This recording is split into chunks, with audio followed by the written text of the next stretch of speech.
ಮೊನ್ನೆಯೂ ಇದೇ ಪ್ರಶ್ನೆ ಕೇಳಿದ್ದೆ, ನಿಮ್ಮ ವಕ್ತಾರರು ಬೇರೆಯವ್ರು ಬಂದಿದ್ರು. ಕಾಂಗ್ರೆಸ್ಗೆ ಈಗಲೂ ಪ್ರಶ್ನೆ ಕೇಳ್ತೀನಿ.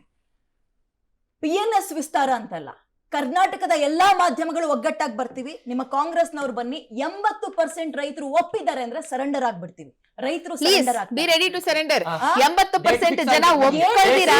ಯೋಜನೆಯನ್ನ ತರೋದಕ್ಕೆ ಸಾಧ್ಯ ಇಲ್ಲ.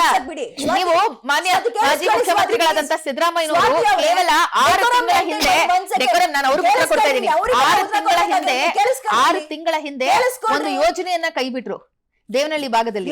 ಯಾಕೆ? ಅವತ್ತಿನ ದಿನ 90% ಜನ ನಮ್ ಜೊತೆ ಇರ್ಲಿಲ್ಲ. They were very clear. ನಾವು ಹೇಳಿದ್ವಿ 10% ಜನಕ್ಕೆ ಮೋಸ ಆದ್ರೂ ಚಿಂತೆ ಇಲ್ಲ, ಅಲ್ಲಿರುವಂತ 50% ಬೇಕಾಗಿಲ್ಲ ಅಂತ ಹೇಳಿ ನಾವು ಇದನ್ನ ಕೈ ಬಿಟ್ವಿ.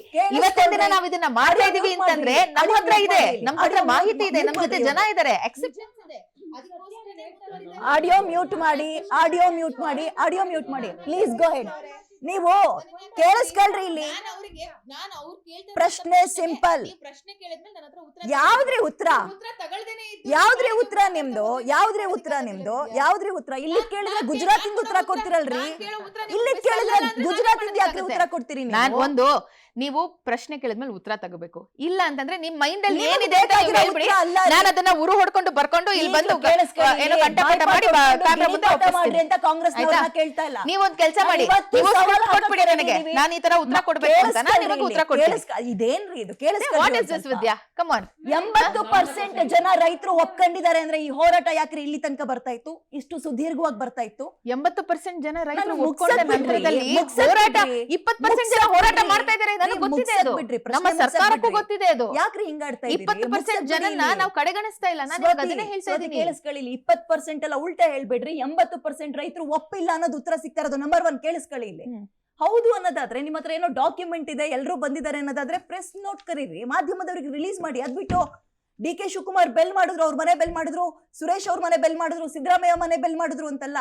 ಯಾರು ಬಂದಿದ್ದಾರೆ, ಎಷ್ಟು ಜನ ಇದ್ದಾರೆ, ಎಷ್ಟು ಜನ ನಿಮಗೆ ಒಪ್ಕೊಂಡಿದ್ದಾರೆ, ಅದನ್ನ ಒಂದು ನೋಟಿಸ್ ಕೊಡಿ ನೀವು, ಅಥವಾ ಒಂದು ಪ್ರೆಸ್ ಬ್ರೀಫಿಂಗ್ ಮಾಡಿ. ಅದನ್ನ ಬಿಟ್ಟು ನಮ್ಮ ಹತ್ರ ಬಂದಿದ್ದಾರೆ ಯಾಕ್ರಿ ಈ ಉತ್ತರ?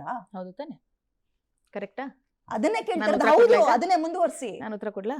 ಎಲ್ಲದಕ್ಕೂ ಒಂದು ಸರ್ಕಾರಿ ಪ್ರೊಸೀಜರ್ ಅಂತ ಇರುತ್ತೆ, ಆಯ್ತಾ? ಮುಚ್ಚಿಟ್ಕೊಳ್ಳೋದಿಕ್ಕಲ್ಲ, ಬಹಿರಂಗ ಪಡಿಸ್ಬೇಕು ಅಂತಾನೆ ಸರ್ಕಾರಿ ಪ್ರೊಸೀಜರ್ ನಡೀತಾ ಇರುವಂತದ್ದು, ಆಯ್ತಾ? ನೋಟಿಫಿಕೇಶನ್ ಹೊರಡಿಸೋ ಮುಂಚೆನೂ ನಮ್ಮ ಹತ್ರ ಜನ ಬಂದಿದ್ದಾರೆ, ನೋಟಿಫಿಕೇಶನ್ ಹೊರಡಿಸಾದ ನಂತರದಲ್ಲೂ ನಮ್ಮ ಹತ್ರ ಜನ ಬಂದಿದ್ದಾರೆ, ಆಯ್ತಾ? ನಾನು ಇವತ್ತಿನ ದಿನಾನು ಆನ್ ರೆಕಾರ್ಡ್ ನಿಮಗೆ ಹೇಳ್ತಾ ಇದ್ದೀನಿ, ಕೇಳಿ.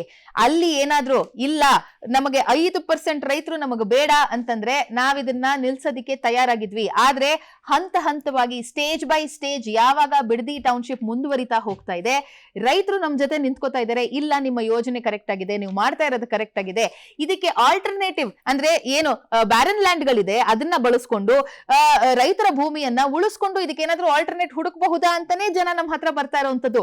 ಬಿಡದಿ ಟೌನ್ಶಿಪ್ ನಿಲ್ಲಿಸ್ಬಿಡಿ ಅಂತ ನಮ್ಮ ಹತ್ರ ಜನ ಬರ್ತಾ ಇಲ್ಲ. ಹೋರಾಟ ಆಗ್ತಾ ಇಲ್ವಾ? ಆಗ್ತಾ ಇದೆ. ಅದ್ರ ಜೊತೆ ನಮ್ಮ ಹತ್ರ ಇದೀವಿ ನಾವು. ಬಿಡದಿ ರೈತರೇ ಬರ್ತಾ ಇರೋದು ಮೇಡಮ್, ಬಿಡದಿ ರೈತರೇ ಬರ್ತಾ ಇರೋದು.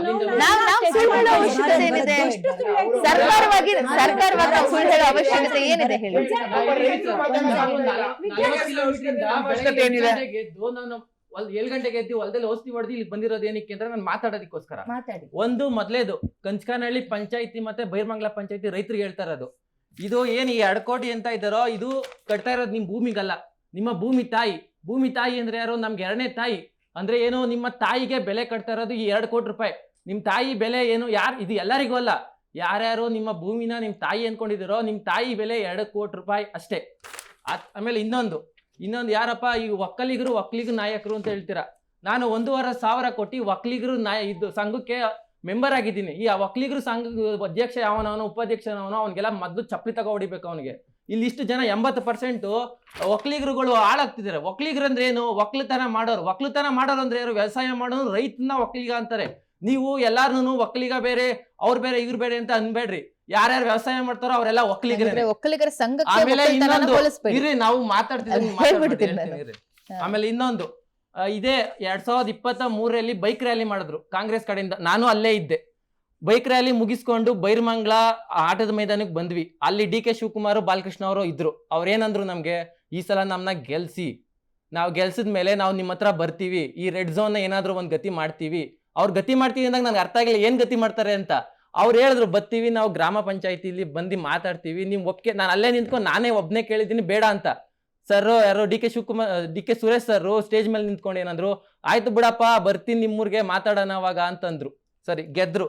ಎಷ್ಟ್ ಸಲ ಬಂದಿದ್ರು, ಒಂದ್ಸಲ ಗ್ರಾಮ ವಾಸ್ತವ್ಯ ಅಂತ ಗ್ರಾಮಕ್ಕೆ ಬಂದಿದ್ರು ಜನ ಏನೋ ಮಾತಾಡೋದಕ್ಕೋಸ್ಕರ, ಅದಾದ್ಮೇಲೆ ನೋಟಿಫಿಕೇಶನ್ ಆಗಿರೋದು ಆಯ್ತಾ. ಇನ್ನೊಂದು ಅಲ್ರಿ ಭರತ್, SIA, ನಾನು ನಮ್ ಕ್ವಶನ್ ಒಂದು ಕಾಂಗ್ರೆಸ್ ಅವರಿಗೆ ಟೌನಿಗೆ ಬರಕ್ಕೆ ಬಯಸೋದನ್ನ ಹಳ್ಳಿಗಳ ಕಡೆ ಗಮನಿಸ್ತಾ ಇರ್ತೀವಿ. ಈಗ ಟೌನೇ ತಂದು ನಿಮ್ ಹಳ್ಳಿಯಲ್ಲಿ ಮಾಡ್ತೀವಿ ಅಂದಾಗ ಯಾಕೆ ಬೇಡ? ನಾನು ಇವಾಗ ಈ ಏನಾದ್ರು ಬಾರ್ಗೇನ್ 2.5 ಬೇಡ 5 ಕೋಟಿ ಅಂತಾನ 6 ಕೋಟಿ ಕೊಡಿ ಅಂತಾನ ಈ ತರ ಏನಾದ್ರು ಮಾತಾಡ್ಕೋಬಹುದು ಅಂತ ಯೋಚನೆ ಮಾಡಿದೀರಾ? ಫಸ್ಟ್ ಕ್ವಶನ್ ಬಂದು ಬ್ಯಾಂಗ್ಳೂರ್. ನಾನು ಈಗ ಬಂದಿದ್ದು ಕೆಂಗೇರಿ ರೂಟ್ ಇಂದ ಬರ್ಬೇಕಾದ್ರೆ ನಾನು ತಗೊಂಡಿರೋ ಅಡ್ವೆಂಚರ್ ಗಾಡಿ. ಏನಕ್ಕೆ ಅಂದ್ರೆ ಈ ಗುಂಡಿಗಳನ್ನ ತಪ್ಪಿಸೋಕೋಸ್ಕರ.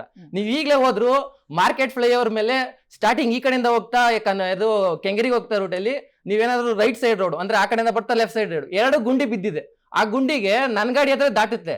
ಯಾವನಾನ ದಮ್ ಇದ್ರೆ 60 ಸ್ಪೀಡ್ ಅಲ್ಲಿ ಆ ಡೌನ್ ನಲ್ಲಿ ಆ ಗುಂಡಿಗೆ ಯಾವ್ದೋ ಡಿಯೋನೋ ಓಂಡನ ಬರ್ತಾ ಬಿಡ್ಲಿ ನೋಡೋಣ ದಬಾಕೊಳ್ಳಿ. ಫಸ್ಟ್ ನಿಮ್ಮ ಬೆಂಗಳೂರ್ನ ನೀವು ರೆಡಿ ಮಾಡ್ಕೊಳ್ರಿ, ನಾನು ಬೆಂಗಳೂರು ನೋಡ್ಕೊಳ್ಳಿ. ಇನ್ನೊಂದು, ನಾನು ಹೋಗೋದು ರಾಜಾಜಿನಗರ ಕೆಲ್ಸಕ್ಕೆ.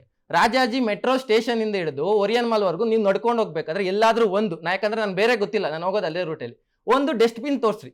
ಈ ಬಾಟ್ಲ ನೀರ್ ಕುಡ್ದೆ ಎಲ್ಲೆಸಿಲಿ ನಾನು ಏನು ಎಲ್ಲ ಬ್ಯಾಗ್ ಇಟ್ಕೊಂಡ್ಲಾ ಬೂಮರು ಚೆನ್ನಾಗಿ ಮಾಡ್ತಾರೇನಪ್ಪ. ಅಲ್ಲ ಸರ್ ಮೇಡಮ್, ನಾವ್ ಸ್ವಂತ ತಾಯಿಗೆ ಇಟ್ಟಿಕ್ತವ್ರು ಕಂಡೋನ್ ಯಾವನು ಇಟ್ಟನ್ನ ಯಾಕೆ ಇವ್ರಿಗೆ? ಇನ್ನೊಂದು ನನ್ ಕಾಂಗ್ರೆಸ್ ಕ್ವಶನ್ ಇದು. ಒಂದ್ ನಿಮಿಷ ಮೇಡಮ್, SIA ಅಂದ್ರೆ ಏನು ಗೊತ್ತಾ? ಒಂದ್ ನಿಮಿಷ ನಾನು ಇನ್ನೊಂದು ಕ್ವಶನ್ ಕೇಳ್ತೇನೆ ನಿಮ್ಗೆ. ಸೋಷಿಯಲ್ ಸರ್ವೆ ಮಾಡಿದ್ರಲ್ಲ ಸ್ವಾತಿ, ನೀವು ರಾಜಕೀಯ ತಾಯಿ ನೀವ್ ನೋಡ್ಕೊಂಡಿದ್ದ ತಕ್ಷಣ ಬೆಂಗಳೂರು ಮಾತ್ರ ನಮ್ ತಾಯಿ ಅಲ್ಲ, ಇಡೀ ನಾನು ಹೇಳ್ತಾ ಇರೋದು ಬೆಂಗಳೂರು MLA ಗೆ, ನಾನು ನಿಮ್ಗೆ ಹೇಳ್ತಾ ಇಲ್ಲ. ಕಾಂಗ್ರೆಸ್ಸಿಗೆ SIA ಅಂದ್ರೆ ಏನು ಅಂತ ಗೊತ್ತಾ? ಫುಲ್ ಫಾರ್ಮ್ ನೀವು ಆಲ್ರೆಡಿ ಫೈನಲ್ ನೋಟಿಫಿಕೇಶನ್ ಮಾಡಿದೀರಾ. SIA ಅಂದ್ರೆ ಏನು ಮೇಡಮ್? ನಿಮ್ಗೆ ಕೇಳ್ತಾ ಇರೋದು.